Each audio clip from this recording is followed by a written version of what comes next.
Elke, it's so nice to have you with us for our next interview. It's my absolute pleasure. You're here in Germany, one of the most prominent and most active individual when it comes to fighting loneliness. And I think also recently you've been one of the experts invited by the Parliament in regards to understanding what the current status quo in Germany is in regards to tackling loneliness.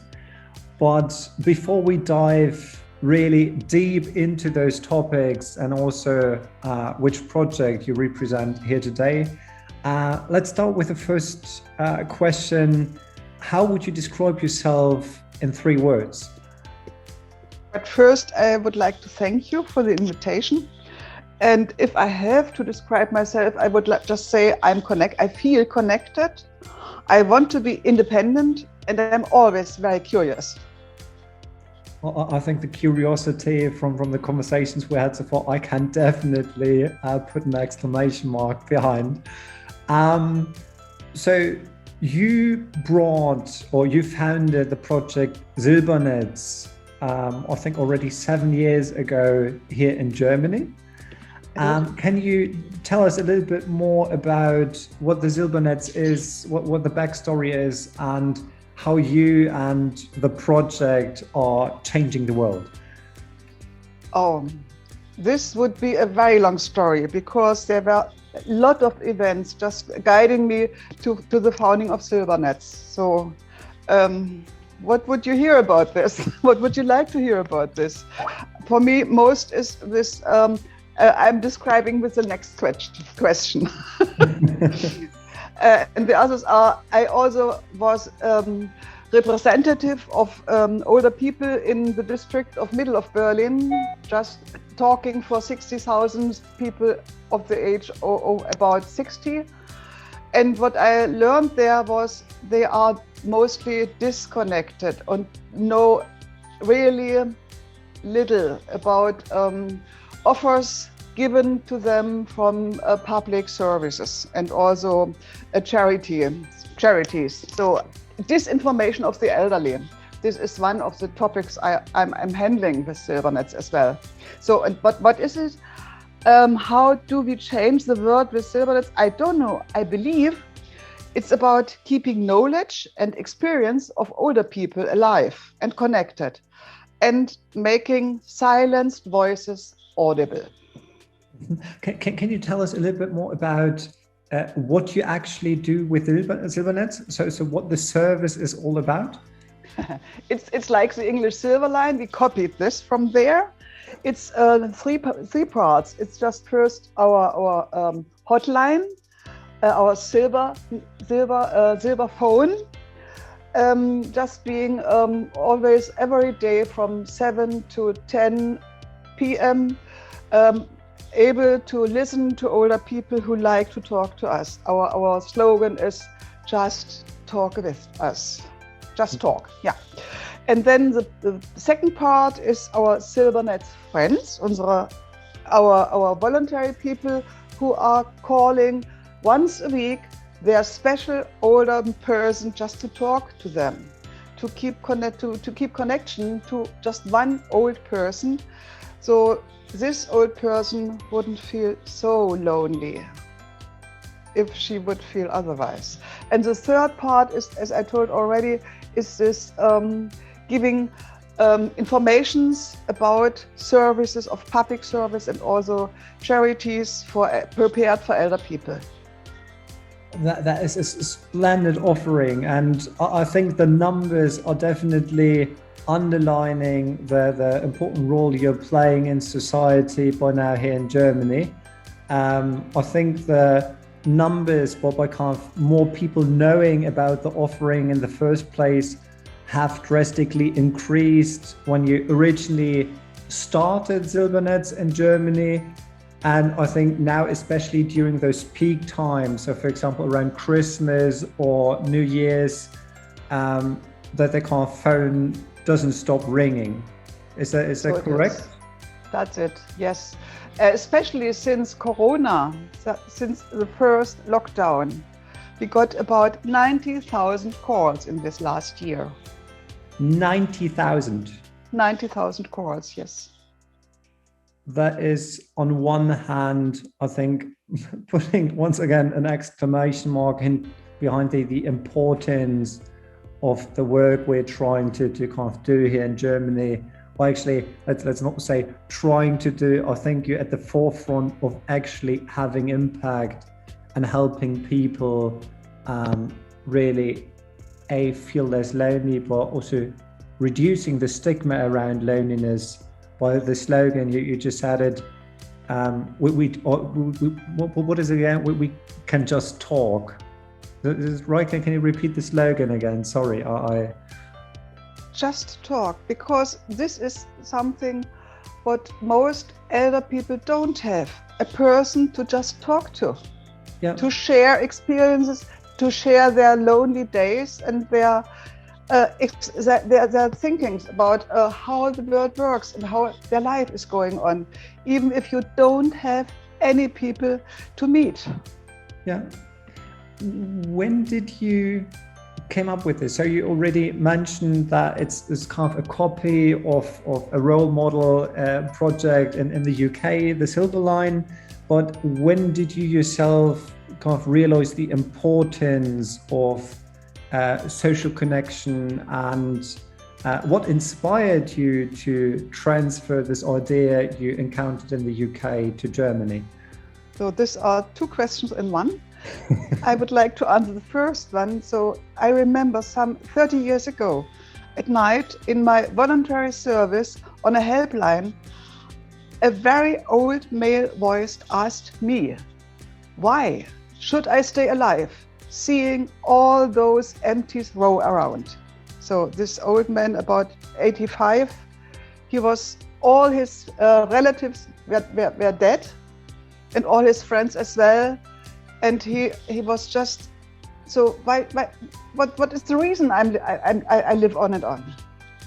And this touched me very deep. It was the first stepstone to go in this direction, just to do anything against loneliness. And for the second question, I think it may be a little bit abstract, but being a mathematician, I would say it's just patterns of infinite connections and repetitions, like the Mandelbrot fractal, or like Jean Gebser's structures of consciousness. I feel connected, and I'm very conscious about how people are avoiding each other, even if they are connected. So that's really difficult to be aware of this and to do something against this, because I'm not alive if I don't have the mirror of another person. Yeah.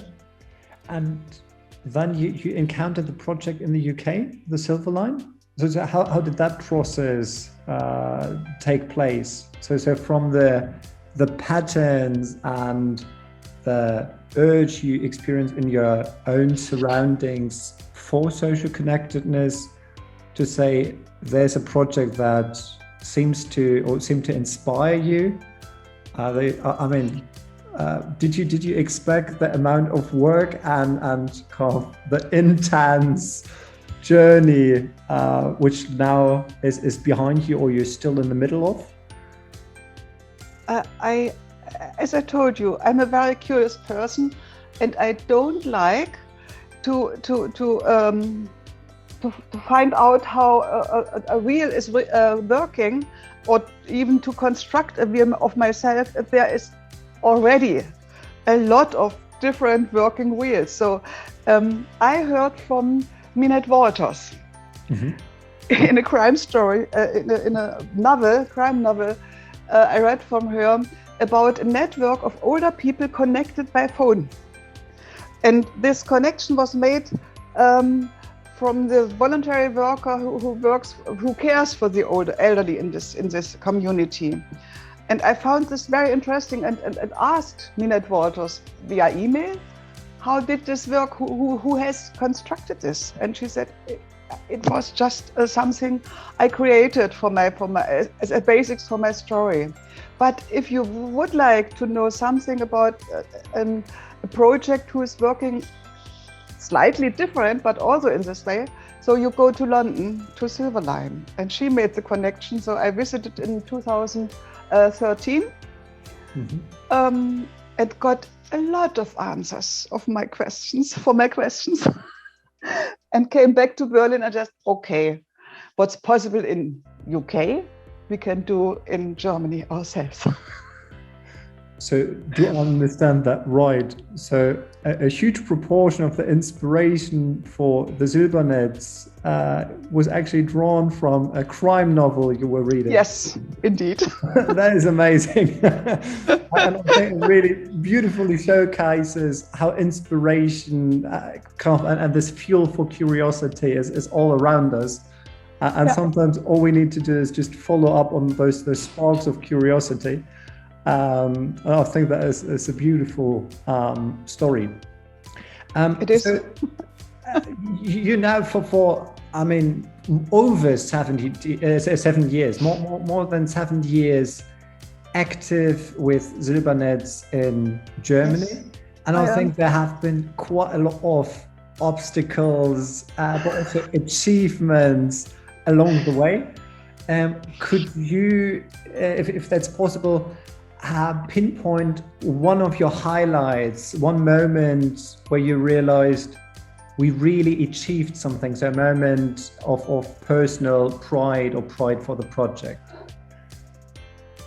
Oh, that's not as easy, because the most impressive moments I had with Silbernetz were always these moments of nearly failure. There were many moments of like, oh, now we will fail.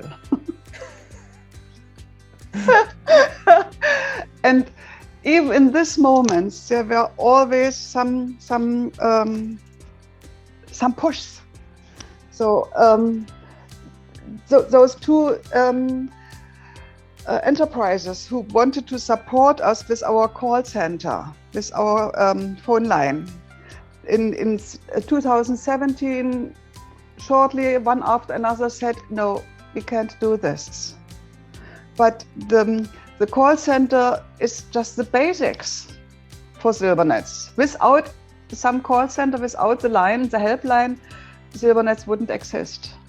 And we said, okay, we have just to try anything, and we didn't know we didn't know how to do it. And then a friend visited just in this moment, and he said, oh, you have always had some ideas how to survive. And it was 8 weeks before Christmas. And as you know, Christmas is high time of loneliness. And it is even a time, even in such a stupid German country like Germany, public awareness is directed to loneliness because of these holidays, of these Christmas days. And so we use these opportunities just to make an initiative made by some press conferences, made by a very nice movie, short movie about loneliness of an older person, and our holidays phone. So we came together from 24th of December until 1st of January, 24 hours a day, being on our call, on our improvised hotline. And we had 3 weeks of preparation, 3 weeks of public work to get this action known. And we had in this 8 days about 300 calls from elder people out of Berlin who just wanted to talk to us. So we had just to support the proof of being needed. And this gave us the basics to just call out and say, how look at us, what we did, and how we helped, and how many people used us. And so we got the support to just not only to survive, but also to found our own call center. 1 year later. So this, I'm until today, I'm very proud of myself and also my people, because we did it. and I can literally, through the camera, of course it's different when we're sitting together face to face, but through the camera, through the screen, I can really feel this joy and kind of feel with you when it comes to overcoming the struggle you just described. And I think what I personally admire the most is, instead of turning away from this incredibly necessary idea, is that we don't have enough time on our hands, but let's make it possible nonetheless. And you made it. So, and I think this is what thought leaders like you are usually why they are considered thought leaders, because instead of finding reasons why things cannot function, they just I mean, there's this quote like, those crazy enough to believe they can change the world, in the end they will change the world. and I think a little, only a little, but our little change. Yeah, small steps. Small steps. So you know, I mean, there has been quite a long journey. I think the journey is still ongoing. What would be something that would help you tremendously while making the world more connected, while offering your service? Is there anything on top of your mind, or is there a huge long list of kind of requests and needs? But what would be something you would kind of make a call out, say that would be something that incredibly would help you or would erase a challenge of yours? So it's mostly a very personal wish. So this is this wish about always being able to find a person to talk to. So getting different opinions, different views, and also some resistance. So just to try to check on my answers and questions, and also my assumptions and prejudices. So getting different opinions, perspectives, and contradictions, just to check what we are doing and how we are doing things, and also if there are people who want to do them really different. And it's always amazing what comes out of such persons to talk to. So what you're telling me right now is, so I say you already created a marvelous service, but now you're saying, please challenge me. Challenge me Yes. further so we can improve the service further, that we can develop further. So what I'm reading out of this is, you want more fuel for your curiosity. Yes, you want new inspirations, new ideas, and Yeah. that's one of. I think this is also the touching point of our two initiatives, of bringing more people together around the world for conversations. So I think this is definitely something I will keep on top of my head to always challenge you in the process. I'd like to. Then I have one final question before we end this wonderful conversation. What is a really crazy idea on top of your head, which you haven't kind of developed yet, or you haven't kind of put out there yet, but you would like to make a reality and you could use help with? I thought for a very long time about this question, and I came up with the idea I need a mirror to help me to look what's behind. So getting unexpected overviews and insights. It sounds crazy, but that's it. So a mirror which allows you to look into your unconscious mind, or am I getting that correctly? Or unthought ideas. So you're telling me you want a mirror which is going to tell you what your most crazy idea could be? Yes, yes. Because it's always very inspiring. Okay, so I think there are definitely psychologists out there, neuroscientists, who are trying to tap into this unconscious potential.